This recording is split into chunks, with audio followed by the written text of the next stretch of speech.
பதில் சொல்ல அனுமதி. சொல்லுங்க தங்கவரதராஜன், வரேன்.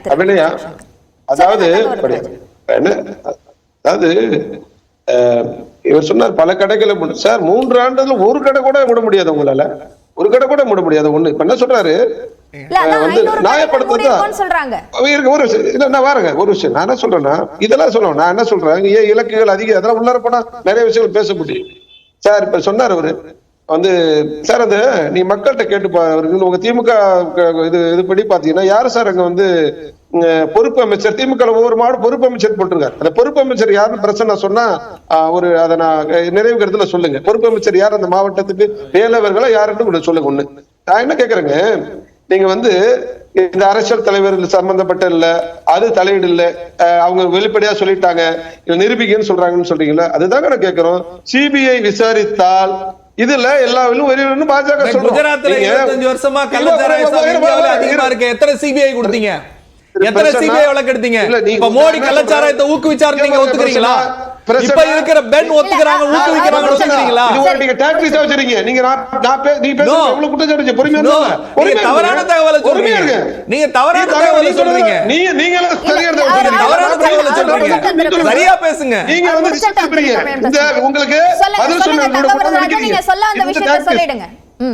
அதாவது அதுதான் குறுக்க பேசற கூடாதுங்க, நல்லது கிடையாது. நான் சொன்ன அவரு அது மாதிரி நான் அந்த குஜராத்துக்கு பதில் சொல்லுங்கண்ணா. சரி முடிச்சிருங்க. குஜராத்துக்கு பதில் சொல்லுங்கண்ணா. நான் என்ன சொல்றேங்க, அங்க பூர்ண மது விலக்கு இருக்குங்க. இங்க மாதிரி 50,000 கோடி 60,000 கோடி இலக்கு வச்சு செய்யுதுல. அங்க நடப்பது அது அங்க நடந்திருப்பது வந்து எங்க நல்ல சாவு ஒரு விஷயங்க நான் சொல்றேன் கேளுங்க. அதுக்கு வந்து நிச்சயமாக அந்த அரசாங்கம் எந்த முடிவு கட்டுப்படுத்துது. நீங்க டாஸ்மாக் கடை இவ்வளவு தூரம் 50,000 கோடி நீங்க சமாளிக்கிறீங்க. இந்தியாவிலேயே கள்ளச்சாராய சாவுல முதலிடம் பாஜக தொடர்ந்து ஆளுகிற குஜராத் இருங்க. அதாவது மது ஒழிப்பு உண்மையாகவே முதல்வர் நாங்க போய் ராஜினாமா பண்ணணும் சொல்லல, நான் முதல்வர் இது பண்ணு சொல்லல. உண்மையாக முதல்வர் அவர்கள் உண்மையாக மனசாட்சிப்படி அங்கு சென்று பாதித்தவர்கள் பார்த்துக்கணும், எங்களுடைய வேலை. நான் என்ன சொல்றேங்க, மதுவிலக்குத்துறை அமைச்சர் போணுமா, மாறாக விளையாட்டுத்துறை அமைச்சர் போறாருங்க. இதுல அதுதான் சொல்றேங்க. இதுல வந்து மீண்டும் பண்றது வந்து மக்களுக்கு மீண்டும் சோதனை கொடுப்பது இந்த அரசாங்கம் நாங்க சொல்றோம். இதை வந்து குற்றச்சாட்டை எடுத்து பாத்தீங்கன்னா என்ன பண்றது, மதுவிலக்குத்துறை அமைச்சர் ராஜினாமா அவர் நடவடிக்கை எடுத்துக்கணுமா இல்லையா அந்த முதல்வர் அவர்கள்? இது யார் பொறுப்பு? பாதுகாப்பு கையில் வச்சிருக்கிற முதலமைச்சர் பொறுப்பு எடுத்துக்க மாட்டாரா? மதுவிலக்கு ஆயத்தத்துறை அமைச்சர் பொறுப்பு எடுத்துக்க மாட்டாரா? இது என்னங்க இது என்ன அரசு தரப்புல இருந்து இந்த விஷயத்துக்கு நான் ஓடி ஒளியவில்லை, இந்த விஷயம் இதுக்கப்புறம் நடக்காம இருக்கிறதுக்கான எல்லா நடவடிக்கைகளையும் எடுப்போம் அப்படின்னு சொல்றாரே. இப்ப இதை எப்படி பொறுப்பேற்காத சொல்ல முடியும்? இல்ல அபிநயா, அதுதான் அபிநயா சொல்றேன். நான் என்ன கேட்கிறேன், அப்படி பொறுப்பேற்கன்னு சொன்னா இந்த மதுவிலக்கு ஆயத்துறை அமைச்சர் முத்துசாமி பதவி நீக்கம் செய்யறது ஒண்ணு. நான் என்ன கேட்கிறேன், பாருங்க தமிழ்நாட்டில் மக்களுடைய உணர்வு ரீதியான பிரச்சனைங்க. இதுல அரசியல் மக்கள்கிட்ட விழிப்புணர்வு வரணும். ஆளுங்கட்சிக்கு நிச்சயமாக எதிர்காலத்தில் அனுமதி கூடாதுன்னு பாஜக மாநிலம் முழுவதும் போராட்டம் நடத்துதுங்க. நீங்க கடந்த ஆட்சியில பிரச்சனை அனுமதிச்சுக்கல பிரச்சனை, நீங்க எத்தனை போராட்டம் பண்ணீங்க? நீங்க பேசிருந்தா நீங்க மட்டும் தான் வார்த்தை கலந்துக்க முடியும். நீங்க பேசுற நீங்க மட்டும் தான் பேச முடியும். நான் கேட்ட கேள்வி நான் கேட்கறது பதில் சொல்லுங்க. நீங்க கடந்த ஆண்டுல நீங்க பதில் சொல்லல. இன்னைக்கு மக்களுக்கும் நான் வரேங்க, பதில் சொல்றேங்க. நானே சொல்றேன் தருங்க. இன்னைக்கு எல்லாரும் முன்கூட்டியே பிரிவென்ட் அரெஸ்ட்ங்க. ஏங்க என்ன காரணம்? மக்களுக்காக அவனை போராடுற கட்சியை அடக்குன்னு நினைக்கிறீங்களா? அந்த கள்ளச்சாராய மூலையா உங்களை அடக்கிறது உங்களுக்கு தைரியம் இல்ல.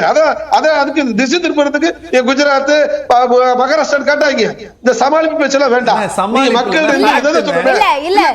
அவங்க இந்த கள்ளச்சாராயம் ஒழிக்கிறதுக்காக தான் அது சார்ந்த விஷயம் இனிமேல் நடக்காது அப்படின்ற உத்தரவாதத்தை முதலமைச்சர் கொடுக்கிறாரு. அப்போ இத வந்து நம்ப முடியாம தாங்க எதிர்க்கட்சி போராட்டம் எடுத்துக்கிட்டு நீங்க எப்படி சொல்ல முடியும்?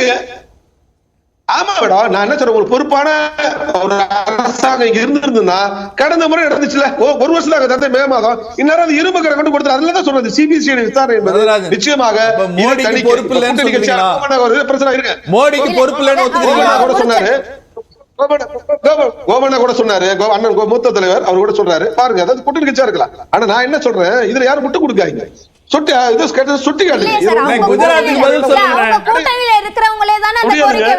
மதுவிலக்கு வேணும்ன்ற கோரிக்கை வைக்கிறாங்க. இந்த விஷயம் இன்னமே இது மாதிரி நடக்கவே கூடாது. ஐயா திரு ஸ்டாலின் அவர்களே, போன முறை சொன்னீங்களே இப்ப சிபிசிஐடி விசாரணை வைக்கிறேன், இத்தனை பேர் நடவடிக்கை எடுத்துன்னு சொன்னீங்களே, இப்ப ஏன் போன முறை நடந்திருக்காது. இப்ப எதிர்களுடைய அச்சம் என்னன்னா மக்கள் மீது மீண்டும் இது நடக்கும்.